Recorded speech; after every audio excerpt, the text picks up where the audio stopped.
Bismillahirrahmanirrahim. Assalamualaikum warahmatullahi wabarakatuh. Perkenalkan, nama saya Ferdi Akbar. NIM saya adalah 2310952065 dari jurusan Teknik Elektro Fakultas Teknik dari kelompok 37 Freeware. Saya akan mempresentasikan hasil kerja saya, yaitu maraknya pinjol ilegal di Indonesia. Sebelumnya kita definisikan dulu apa itu pinjaman online. Pinjaman online adalah layanan pinjaman yang disediakan secara daring melalui aplikasi seluler atau situs web. Pinjaman online memungkinkan individu untuk mengajukan pinjaman dengan cepat dan mudah tanpa perlu mengunjungi bank atau lembaga keuangan tradisional. Pinjol biasanya menawarkan pinjaman dengan persyaratan yang lebih sederhana dan proses yang lebih cepat dibandingkan dengan pinjaman dari lembaga keuangan konvensional. Mereka sering digunakan untuk memenuhi kebutuhan mendesak seperti biaya medis, pendidikan, atau kebutuhan lainnya. Baiklah, kita masuk ke pertanyaan pertama. Apa saja faktor-faktor yang mempengaruhi seseorang untuk terlibat dalam pinjaman online? Faktor-faktor tersebut adalah 1. Iklan dan pemasaran yang menipu. Pinjaman online ilegal sering menggunakan taktik iklan yang menipu atau menyesatkan untuk menarik calon peminjam yang tidak waspada. Yang kedua adalah siklus utang. Orang yang sudah terjerat dalam pinjaman ilegal mungkin sulit keluar dari siklus utang yang memburuk karena suku bunga tinggi dan praktik penagihan yang tidak adil. Yang ketiga, krisis ekonomi. Saat terjadi krisis ekonomi atau pekerjaan sulit ditemukan, orang mungkin merasa terdesak untuk mencari pinjaman cepat tanpa memeriksa legalitas penyedia pinjaman. Yang keempat adalah ketidakmampuan mendapatkan pinjaman dari sumber lain. Orang yang memiliki riwayat kredit yang buruk atau tidak memiliki jaminan mungkin kesulitan mendapat pinjaman dari lembaga keuangan formal.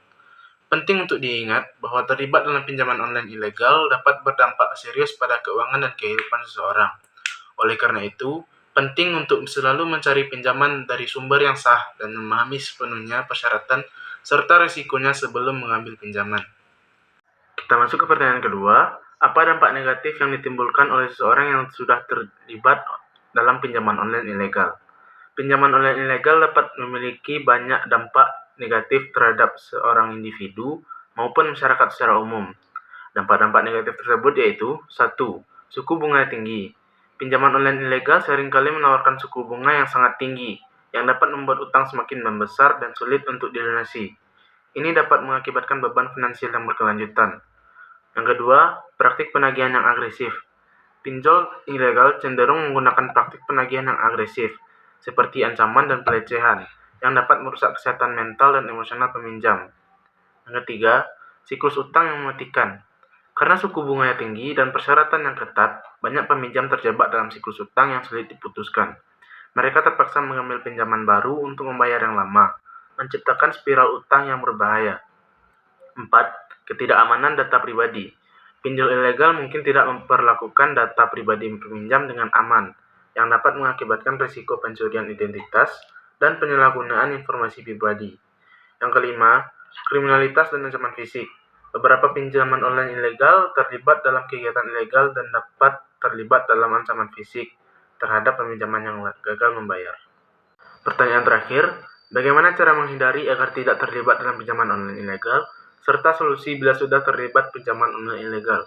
Untuk menghindari terlibat dalam pinjaman online ilegal, berikut beberapa hal yang dapat Anda ikuti. Yang pertama, periksa legalitas penyedia pinjaman. Yang kedua, bandingkan suku bunga. Yang ketiga, periksa syarat dan ketentuan. Yang keempat, periksa kebijakan privasi. 5. Cari urasan dan rekomendasi. 6. Pertimbangkan alternatif lain. Jika Anda sudah terlibat dalam pinjaman online ilegal, ada beberapa langkah yang dapat diambil. Yang pertama, lunasi utang secepatnya. Yang kedua, hubungi penyedia pinjaman. Yang ketiga, laporkan kepada otoritas. Hindari hutang tambahan dan cari bantuan hukum. Yang terbaik adalah selalu berhati-hati dan melakukan penelitian sebelum mengambil pinjaman apapun, dan hindari pinjaman online ilegal.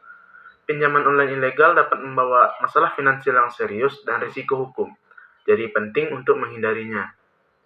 Baiklah, sekian yang dapat saya sampaikan. Terlebih dan kurang mohon maaf. Wabillahi taufiq wal hidayah. Wassalamualaikum warahmatullahi wabarakatuh.